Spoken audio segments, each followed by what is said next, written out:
You're listening to the 95 podcast from the team at 95 Network, where we host conversations specifically designed to support leaders in small and mid-sized churches.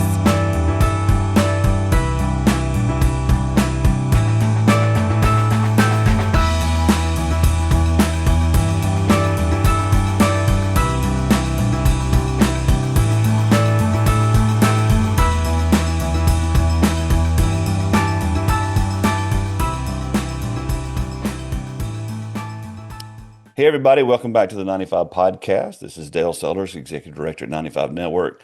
Today, we have the privilege of hanging out with somebody I highly respect and consider to be an awesome friend. Amy Anderson of the Unstuck Group is with me today. As we record this is January, and I'm in the sunny South, and she's in frozen Minnesota. So I'm glad you could at least talk today. Yeah, we call it Minnesota this time of year. So I think I told you this before, but when the Super Bowl was in Minnesota, I think the last time I was flying 2018. I was flying that Sunday, and I just had to change planes in Minnesota, and that's the coldest I've ever been. Just getting off the plane and on the other plane. I don't know how you do it, but I'm one of these wimpy Southerners anyway. So, Amy, tell us a little bit about who you are. People have heard of the Unstuck Group; they know my connection with there, but I want them to get to know you as well. Kind of give us Amy's story. Sure. Well, on the personal side, my husband and I just celebrated our 35th wedding anniversary yesterday. So that was really fun. Congratulations. Y'all are dinosaurs. 35 Yeah, years. we are. We got married when we were 5. I know it was young, but it was an arranged marriage. So we have 3 grown kids all married, and we have grandbaby number 6 on the way. So it's a really fun, on a personal side, a very fun season of life, having grandkids around. From a profession or whatnot, I actually started out in the marketplace and worked at 3M and a company called Amation for 10 years. And then my husband and I had been connected at a local church in our 20s. We were believers when we were raising 3 little kids, but we really became followers towards the end of that decade. And then God just got a hold of our hearts and transformed our life. So both my husband and I went into ministry at a church here in Minnesota. And I did that for 12, 13 years. My husband is now a lead pastor at a local church here, a multisite church in the Twin Cities.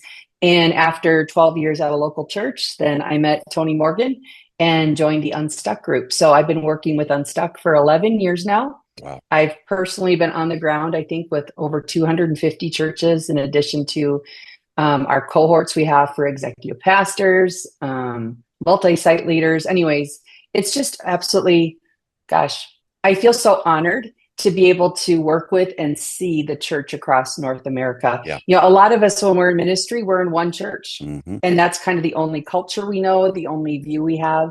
But I have to just tell you, God has created a beautiful church across North America. And it's just a joy to be able to serve those pastors. And you get to work with all denominations too, I'm assuming. Yeah, I've worked with many denominations. There's a few I haven't. I haven't worked with any Catholic churches, but I also kind of feel like they don't have a lot of decision rights in how they do church. But I think just about every one of them, other than that. That's pretty amazing. I've got to. What I say is, I've done vision days for churches that I didn't know existed. I mean, I've learned these new denominations. As you look across the nation and the denominations, do you feel like a lot of it, basically, we're all pretty similar? You know what I'm saying? Here's what I would say. Yeah, okay. No, here's how I describe it. If we look at, and I learned this from my first church, this is how we verbed it. But if you look at the core beliefs, if you saw a bullseye, in the center of the bullseye is what I would call the core beliefs, the ones that we literally would die for. Hopefully we never have to, but it's what the Bible is so crystal clear on.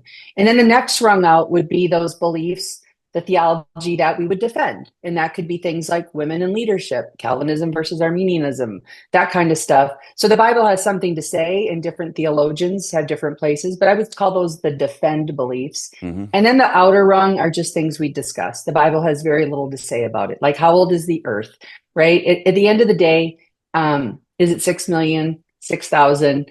It's just something we'll discuss, but won't defend. So when you ask about denominations, I do really feel like the core beliefs are very, very common, if not the same, across denominations. Yeah, I've kind of seen that too. In fact, growing up here in the South, some of the things that we would be critical of other denominations, as I've gotten to know those guys, it's really, they're in the same camp as well, you know? Yeah. So talk I to me a think the little bit. challenge comes, Dale. I Uh-huh. think the challenge comes when one of our defend beliefs becomes more important than the gospel. Yeah. And I think that's why denominations can get a bad rap, because they put some, whether it's social justice or some other issue ahead of the gospel.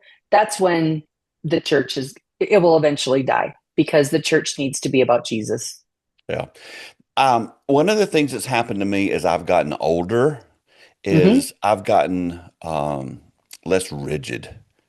Mm. As you've gotten older, you're not as old as me, but as you've gotten older, how do you feel Mm-hmm. like you've I guess I don't know if it's matured or progressed is the right word for in your faith.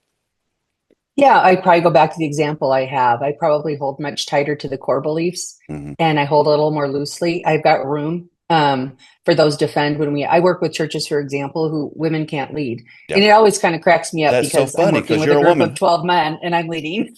But I get it, and I respect the theology. It's not going to Sure. stop me, and that doesn't get in the way of the gospel. Hmm. But yeah, this life kicks you around. You can start out highly black and white, and over time, the gray is just there a little bit, because um, I don't want to die for things that aren't worth dying for, Sure. metaphorically, right? Yeah. The relationship is always more important. Love Yeah. trumps a lot of things. And there's just so many things on this side of heaven we're not going to understand.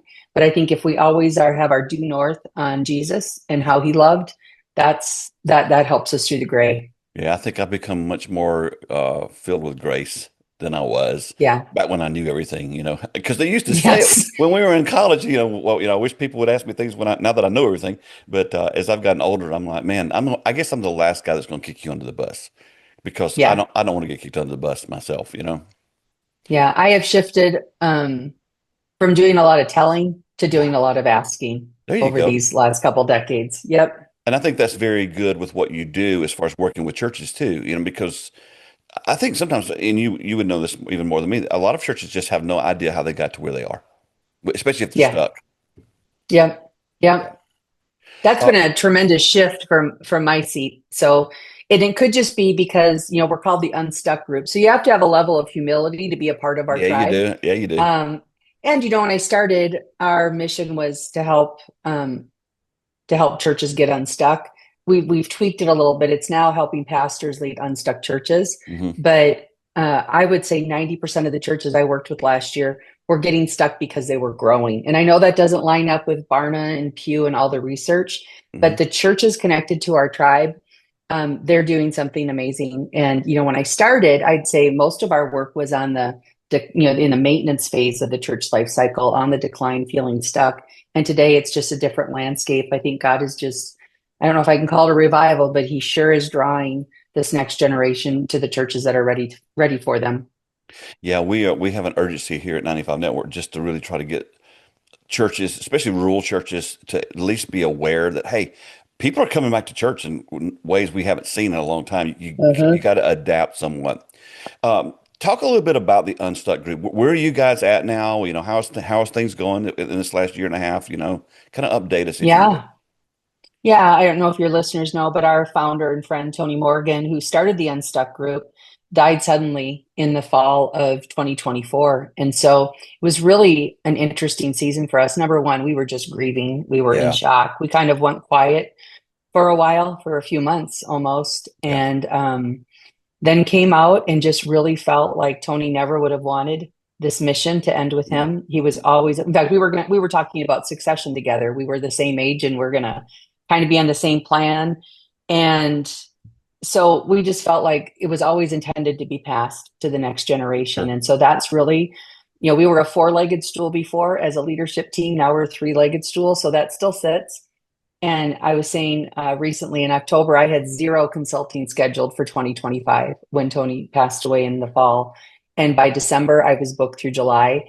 And that was our year in 2025. Yeah, It was the biggest year we've had to serve churches. And I'm full again until June right now. So again, God's hand just has seemed to be on it. But we had the pleasure of serving so many churches of all sizes and kinds. And again, these are the churches that have just been ready for this next generation showing up, and they're holding very loosely to methods and holding very tightly to mission and very loosely to their methods. Yeah. I continued to reach out to you because, we went through obviously it was much more impactful for you, but, losing Tony was a huge deal. And our listeners are aware that I talked about it on some of the podcasts, and we re-aired all the Yep. podcasts we'd done together. One of Oh, the things, I love that. I did. The first thing I did that month was just I re-aired all the ones. In fact, you were on one of them because I did one with you guys together. But I thought about this because I constantly would, you'd come on my mind. I'd text you just to say how you were doing because you were in a place that I don't even know how to relate to with, the passing of Tony and then, just the pressure. But I thought today, as I was thinking about this, that there's a lot of pastors in a different way, right where you were, but they're there all the time. How did you navigate all of that? Because people were looking to you for leadership. You actually spoke at the service and knocked it out of the park, by the way. You just because you were Thank you. you. But how did you manage all that? How did you process all that while you're continuing to lead? And that's the reason I asked the question, because I think a lot of Yeah. pastors are in that same boat right now. Yeah. I think one maybe difference between me and maybe pastors who are feeling this is I didn't have two things. One, I didn't feel lonely because I had a tremendous team around me. We have always been team-based. Yep. And so I didn't feel like I had to carry the whole thing. Okay. I had very strong leaders all around me. So that was a big part. And the second was, I think pastors feel that weight because of the 52 events they have to hold up every year. And that is the most relentless pace of any profession, I think, on the planet. So that helped me. Plus, I have always been a great number two person on a team. So when we lost Tony, I'm like, I will do my best.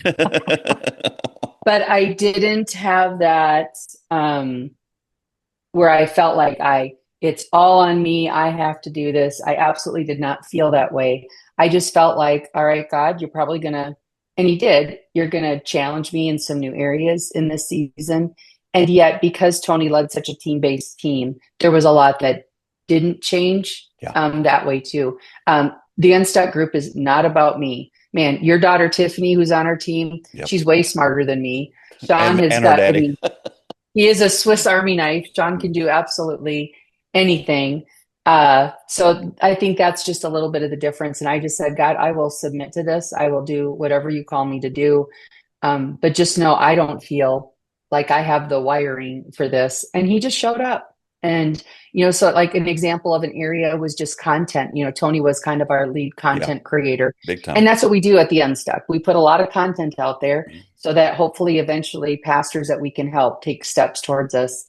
Well, that's a new muscle now. I'm not like a savant in it, but I am much better at it than I was 12 months ago. And stepping into that space. So it's, I don't feel worthy of this role, but I am so thankful to the Lord for continuing our mission and letting me take these next several years to determine, we're always thinking what's the future? Where do we go next? All of that. But we love Emily and we're just running this ministry and keeping this legacy alive. Is there any advice you could give us to how to grieve while you're still having to lead? Oh, because I watched you do that, and I was constantly just like I said, you because I reached out to you multiple times. You were just heavily on my heart because I'm like, she doesn't have any time to get off by herself because this thing's still going. And again, a lot of pastors are in that same situation. And the added thing that we had when we lost Tony is that we're a remote team. So I am up here in Minnesota, but Sean's in Indiana and Tiffany's in Greenville, South Carolina, and we couldn't come around Emily. We couldn't go meet in the break who is room. in Atlanta. We couldn't grieve together. Who's in Atlanta. Yeah. So that was a really unique aspect too. So I don't know what I can even compare that to. Yeah. And there's this part of me too, Dale. I was just talking about, we've had our biggest year at Unstuck. Yeah. Part of me is like, thank you, Lord. And part of me is like, that should not be happening. That should not be happening without my friend. Yes. In the driver's seat. So it was a bittersweet year. Sure. That way. But it just took time. And it still takes time. It still surprises me to think about all that's transpired. Well, he when I was part of Unstuck and I had the opportunity to move to 95 Network, I had to leave Unstuck to do it, and Hmm. I fought God. I mean, God literally had to send some difficult situations my way for me to make the right choice because I didn't want to leave. And part of Hmm. the reason I didn't want to leave, and I think a lot of small church people understand this, is I was part of a amazing team. In fact, I've never told you this story, but so when I became a member of the Unstuck group, the first thing Hmm. we did was we had a gathering in Texas. I think we were at the Gaylord Hotel, and we had our We meeting were. there. And the whole time we were there, I kept waiting for Tony to come knock on my door and say, "Hey, you know what? It was a mistake. We don't need you. Go ahead and fly back home." So it was just I was in such a bad place, which all that helped lead to me writing the book Stall. Tony helped me do that. But Yeah. but that team atmosphere. Hmm. That's why I think it's continued to go on and grow. And honestly, I was thinking about this a couple of weeks ago because I was talking to Tiffany about it. He would be so proud Yeah, he of would. what it's doing, but I also think he wouldn't be surprised Mm. because Uh, he set it up to be this way. yeah. He set it up to Yep. hand it off, which leads me into one of the things I want to talk to you today about. As I work with churches and continue to, especially in the small setting, it seems like we just are not doing a very good job with succession planning. Hmm. Thinking through what do you, and I know you're working with churches who are a little bit more forward thinking, but what are you seeing as far as working with churches and really making concrete plans for to hand the thing off? Yeah. Well, again, you're right. From my seat, we've got churches who are pretty proactive Yeah. in getting ready for succession. They're leaning into, coaches, consultants, colleagues who have gone through succession. They're being pretty intentional about it. But I've seen some bad ones too, Yeah. and I think you can't just turn your head to this thing that's going to happen. You have to make an advanced decision about when is that transition going to happen, because it's not about you. It's about transitioning your organization, your church through that. And there are just good proven ways to do that. Now, we all need our emergency name, right? Like if Yep. something Yep. Yep. happens, Yep. call this person. But you can't use that for a successful succession plan. You need to be more thoughtful. It seems like a lot of pastors they think about it, but then they get to their sweet spot. And so, like they're in this age when it's working and it's growing. And so they know they need to deal with that. But to be honest, I think they're kind of enjoying the ride at that moment. Have you seen that? Yeah, one of the things we do see is that pastors stay in that lead pastor seat too long. When you are riding a good wave, that is the time to begin the planning. I used to lead the arts department at our church, large church in Minnesota. And when new vocalists would join the team, I would say, I want you to pay attention to God's calling in this area, because eventually the shelf life will run its course. Hmm. And teachers tend to have a longer platform shelf life. It is more fun for you to figure out when you need to be stepping down than for me to have to tell you that. Yeah, that's no And fun. that's the same thing, a version of that for pastors. It is more fun for you to leave on that high note than it is for everybody to watch you crest and start to go down. And all of a sudden, you can't have the good ending that you wanted. And so, I mean, all throughout the Bible, there is a passing of the Mhm. torch. Yeah. And to do that in a way where you're planning for it, you can do it with honor, and you can leave in such a way that, when Tony left us so unexpectedly, he was a level 5 leader, which meant that our organization now ran because he had been raising up the leadership levels. The best gift you can give your team if you're a lead pastor is leading through that process really strong, so you can end strong and the transition can go through in a way that it's not about you. If you need to get to that place, right, Yeah. where Yeah. if this ends really well, that's not a bad thing. That's It's actually a really good thing as you're leading God's church. so I'm pastoring a church today, and I know that what you and I are talking about is something I need to deal with, but I have not even started. What would Mm-hmm. be some good next steps to kind of get me to start planning a little bit better and making that shift? Because it's gonna be a pretty big turn for me to make that turn if I haven't even thought about it. Yeah, I am not a consultant in succession, but I can share with you some things that I've seen when it's done well. Hmm. Um, Often looking at, like, it depends on how much time you have, but if you have a 2 to 3 year window, by the way, if it's much longer than that, the person that's going to succeed you probably doesn't want to wait around 3, 4, 5 years for We've succession. seen that with college football coaches in waiting. We've seen how that, honestly, I mean, that we just, Yeah, they'll give a label to a coach. He's a coach in waiting. And after a while, he's a coach who left because the guy wouldn't leave. that's right. Yeah. And that's what people who are wired to be a lead pastor, they're wired to be a lead pastor. So Yeah. they expect some level of transition. But I often, when I work with churches, I talk about the 3 lanes. One lane is just obviously the teaching load, right? So we have to get this new person in front of our congregation while we have the chips to endorse them and come alongside them. And of course, if it was a 3-year transition, right? Year 1, the current lead pastor has the lion's share. Year 2, you're more 50-50. Year 3, they have the lion's share, right? And the same type of transition when it comes to working with the board. So year 1, the lead pastor is still in that seat working with the new person who's observing. Year 2, they are now at the meetings and maybe taking in a bigger voice in it. And year 3, they really are taking the lead with the board. And then the 3rd lane, of course, is staff leadership. Yeah.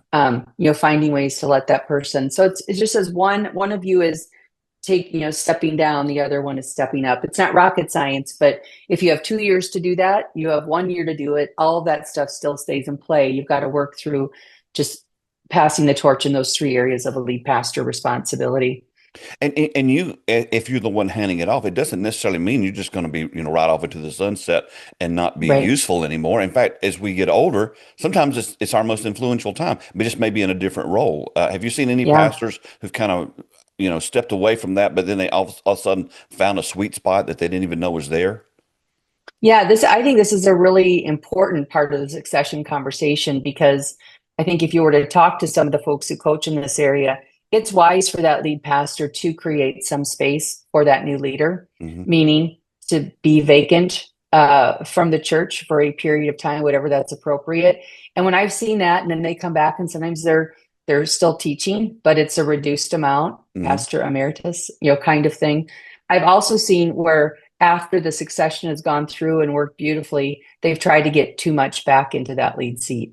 So, and that can be very hurtful to the church. So, but I just believe, and this is what I told the vocalist too, God's always growing something new in us, and you have to release the past and look for where's God calling me now. I think it can be one of the most fruitful times in our ministries. I find it in my own life. I'm 63 as we record this, and and if my health holds out, I at least want to keep doing this till I'm 70, which is just weird to say.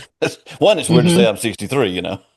Let's do this. I want to take a short break. When we come back, I want to ask you a question that I was actually going to ask Tony before he passed, and I think you'll have a great answer for it. So we'll take a short break. We'll be right back with Amy.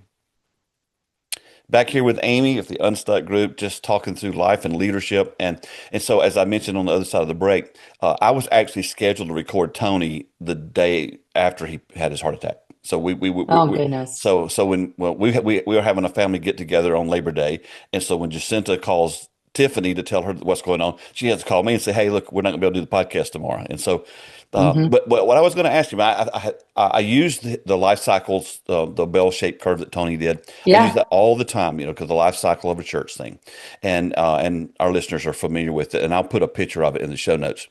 But one of the things that I was going to ask, and I would love for you to address this. So, if everything in life has a life cycle, does the church have one, or does a local church have one?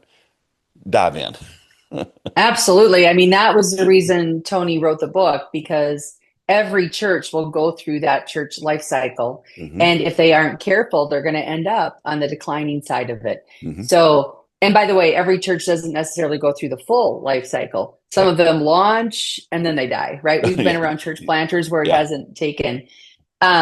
The key is to know where you're at on that life cycle, because you don't want to crest and lose momentum. And, the J curve has been out there for years. You have to find that new thing to stay in that area of sustained health within the life cycle. But yes, every product has a lifestyle. I mean, think about life cycle. Think about the VCR. It launched, it hit its heyday, and then something came along and replaced it. Whereas Apple, they just keep at the top of sustained health, reinventing things and creating new J curves for themselves. And that's a challenge of the church too. And, we were talking about succession earlier.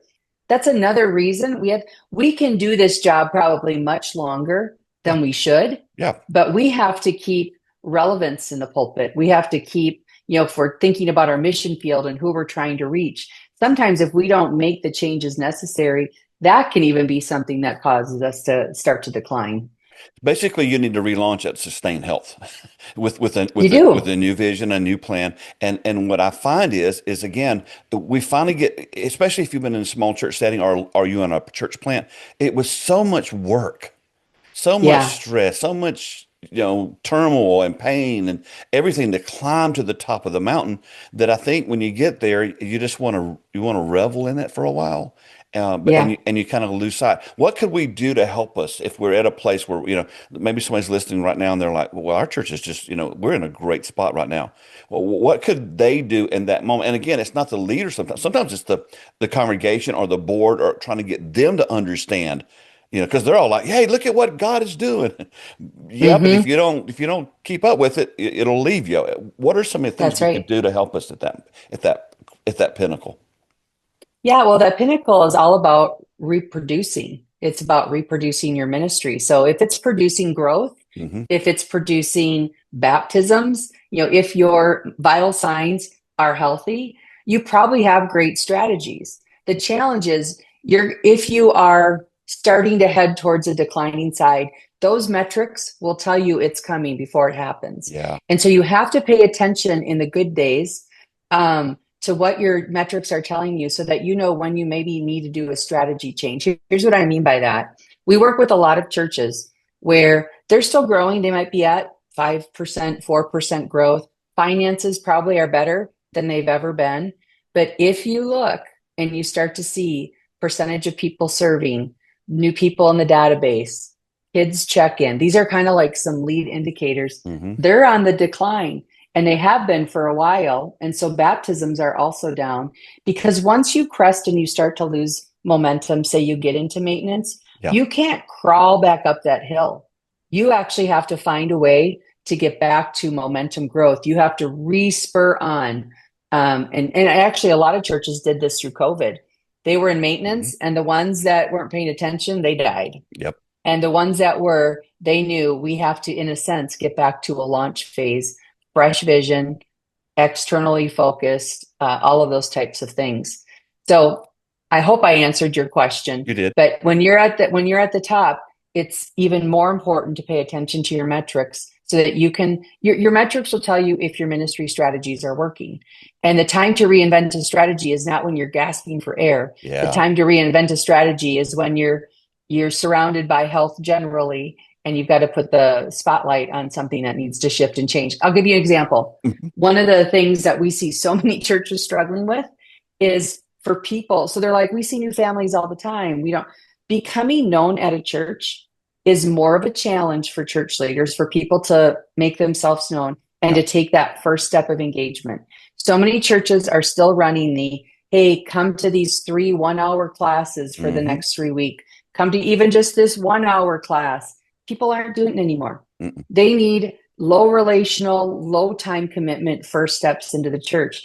And if you look at new people in the database, you will see that number dropping. And it should cause you to put, how do we help people who are spiritually curious become known? Hmm. How do we make easy environments? I've talked about it in the podcast all last year, but Orchard Church made a significant switch. They're out in Brighton, Colorado.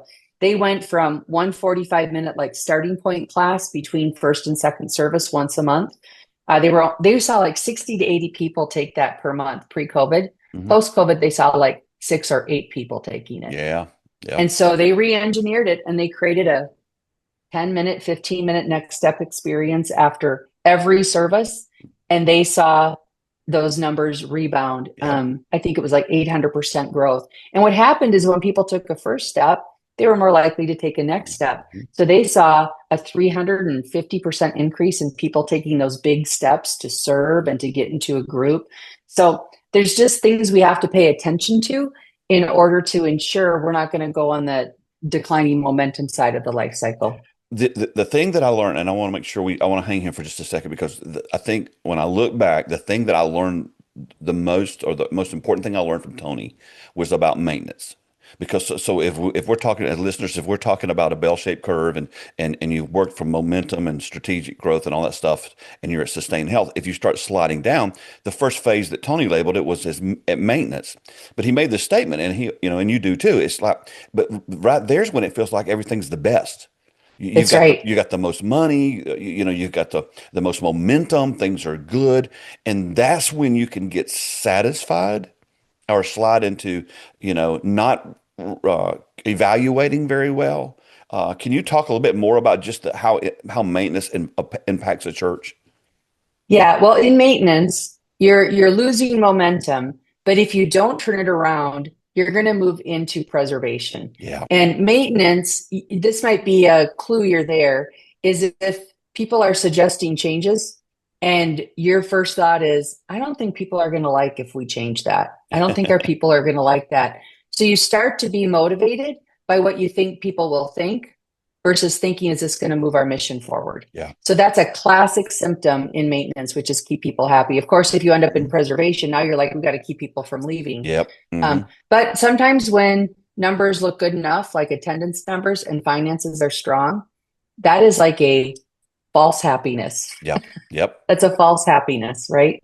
Because we're slipping into maintenance. I recently heard, and I don't know if the number is correct, but there's supposed to be over 100,000 pastors who are supposed to transition in the next 10 years out of ministry and hand the thing off. Mm-hmm. That scares me because it doesn't feel like that we're ready for that. Have you heard that, or have you addressed that at all with Unstuck? I hear those numbers too, but here's what I think churches need to be thinking about. It's probably true. And if you look at seminaries, they're not producing the same amount of pastors that they used to. We look at like next gen ministries and youth pastors. There's not the number of them that there used to be. And so I feel like all of that information should be driving us to go, how are we really going to build out our leadership bench? And how are we going to start letting, like, for the church taking responsibility to help equip and raise up our future pastors? I was just talking to Paul Alexander at Sun Valley Church in Phoenix, and they have created it's interns, and then for people in their congregation that are feeling this call to ministry, and they're putting them. They've created a 2 or 3 year program where they not only get leadership development, but they get theology. It's like going to school in a sense. So instead of waiting for seminaries to produce pastors that they can hire, they're really starting to create, I think they called it the Sun Valley Institute, where they're beginning to raise up future ministries and pastors. Residencies, yes. That's that kind of thing. Okay, yeah. It's something like that. Like I just talked to him in passing, but the heart of it was, we're going to be much more intentional about helping people understand if there's a call on their life, and putting some systems in place to help raise up these future leaders. And that's what I think we need to think about, just broad brush across the church, because we start to, we lose a staff member, right? Yeah. And then we had no plan. And recruiting, there's no leadership bench. If we do this well, we've got a continuing bench that's ready for their next step in leadership and their next step in ministry.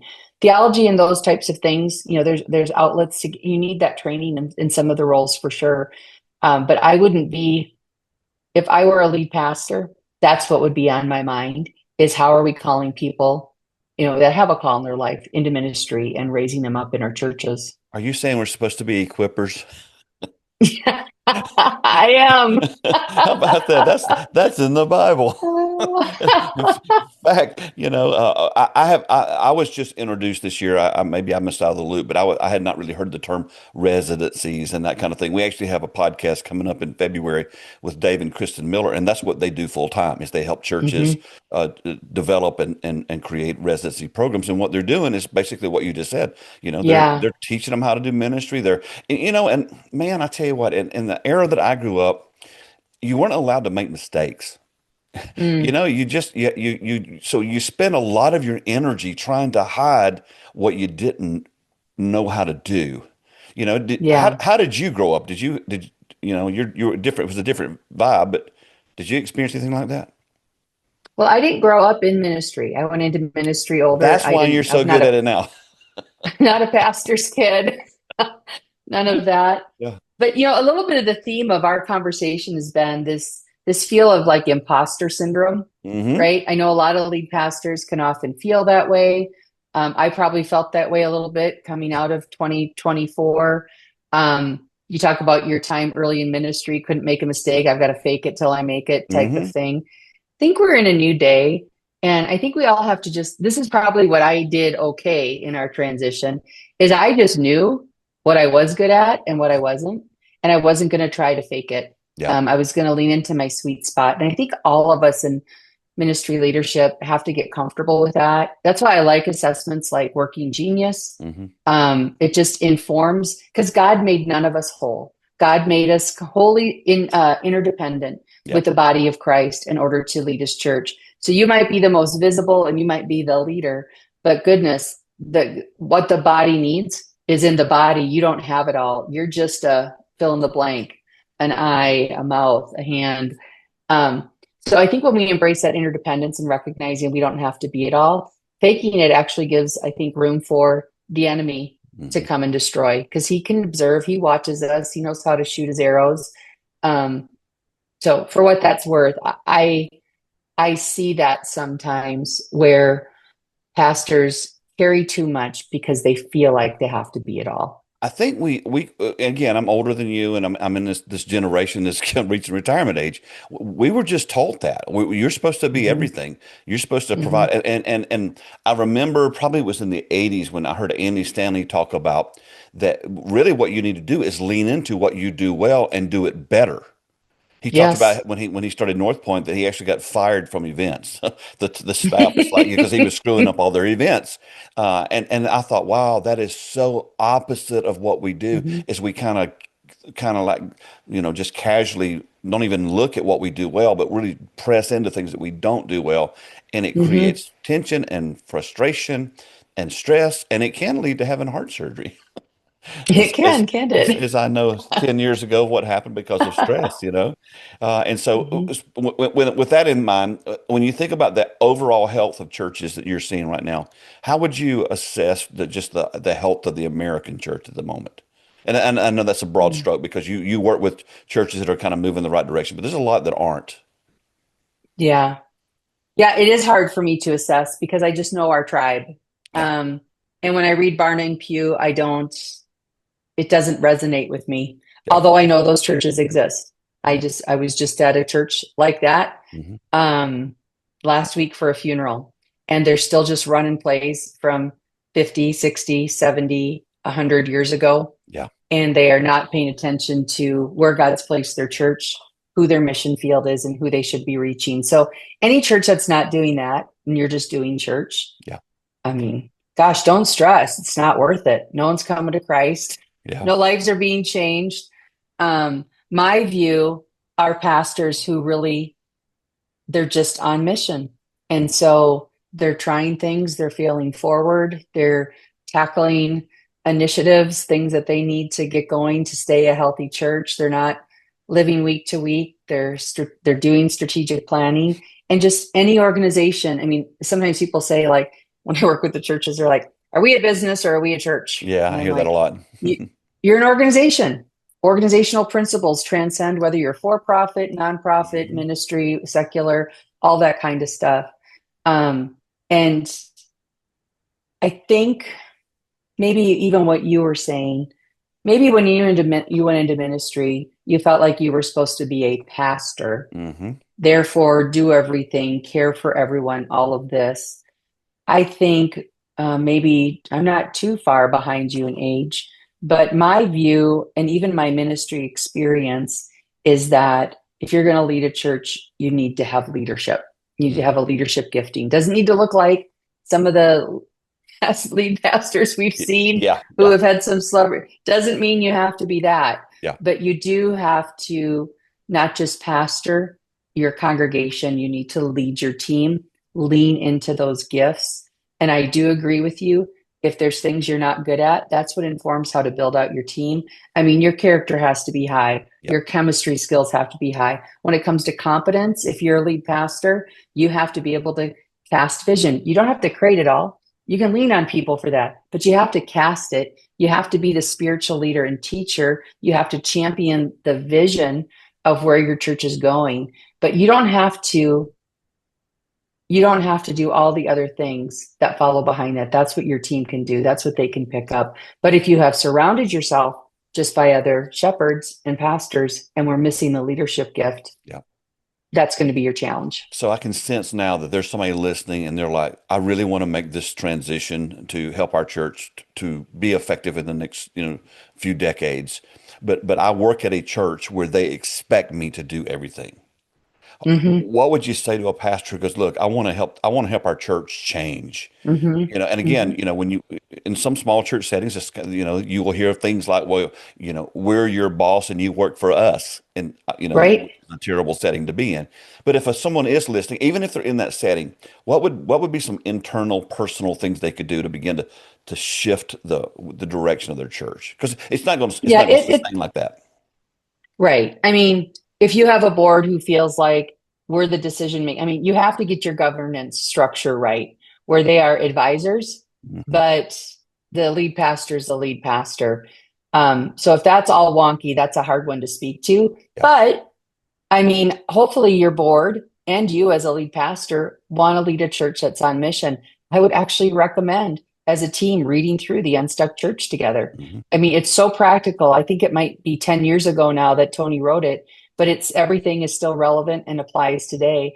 And just to go through it slow, maybe chapter by chapter with your board, have discussions about it and see what God will do. I mean, God will work through that work to start to create some holy discontent around maybe something we need to shift as a church. So if your board's not with you and they expect you to be doing everything, a book like that will help elevate. Here's where senior pastors need to spend their time. And gosh, it's proven. I mean, this stuff I'm talking about, Yes. That's why our tribe is getting healthy. That's why last year, the average church in our tribe was growing, I think, 13% year over year. At one point, coming out of COVID, it was at 35%.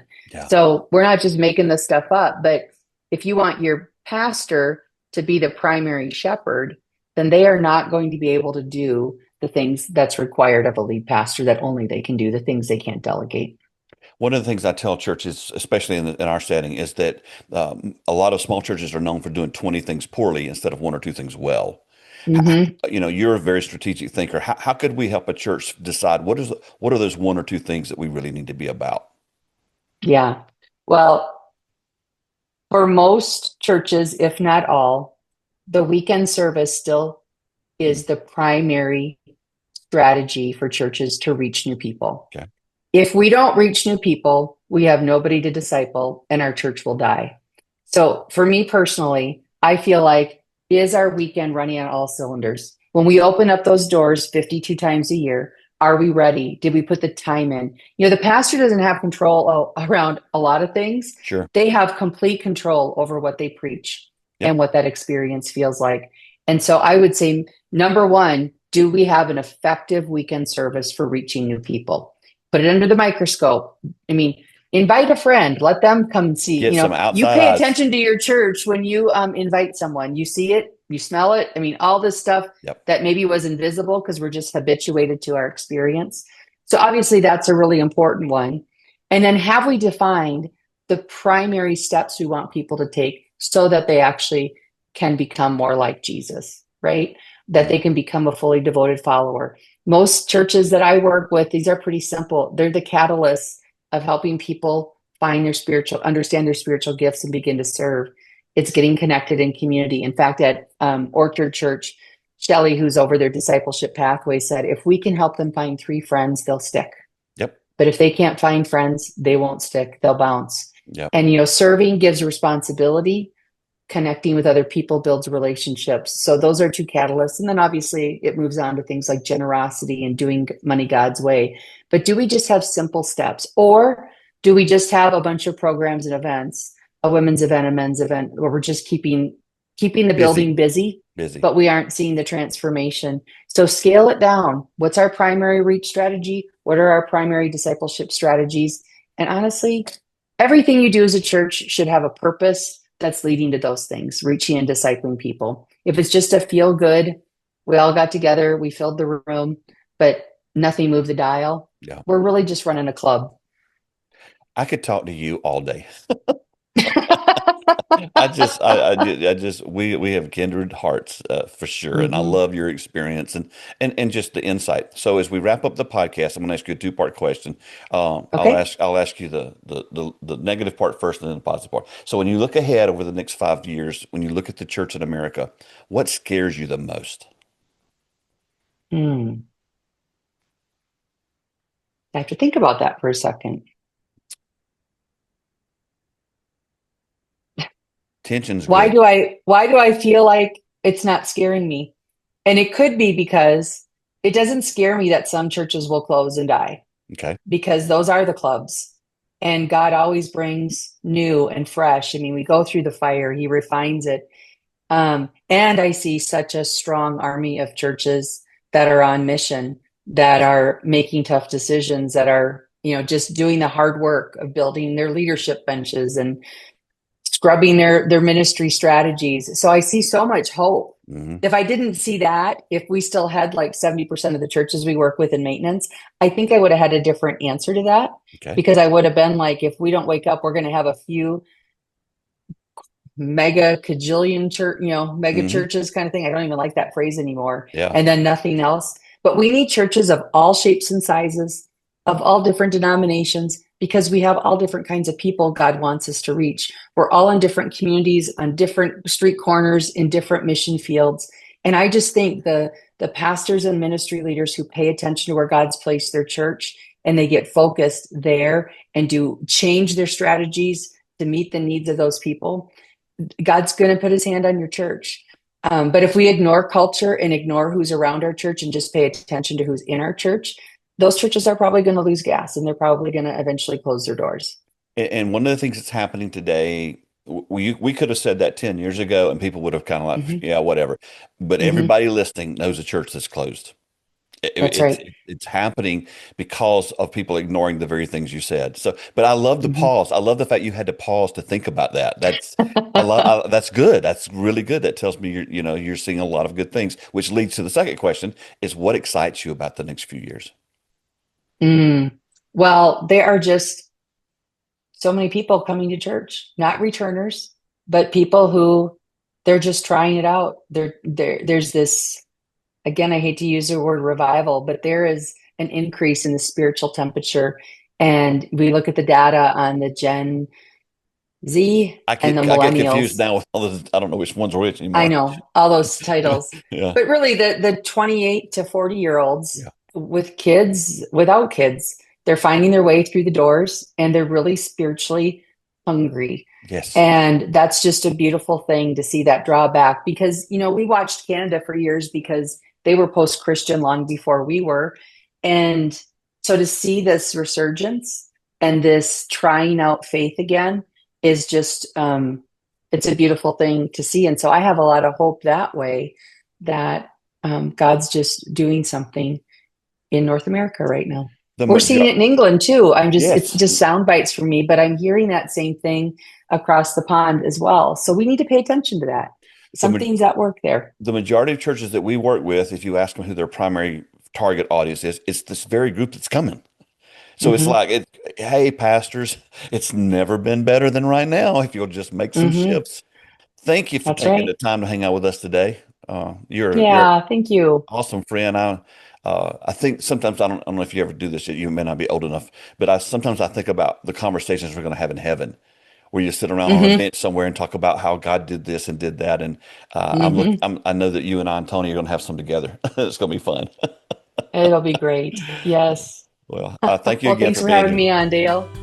Thanks for listening to the 95 podcast. We look forward to sharing another episode with you next week. In the meantime, visit our website at 95network.org. The website is loaded with great resources created for small and mid-sized church leaders. Until next time, have a great week.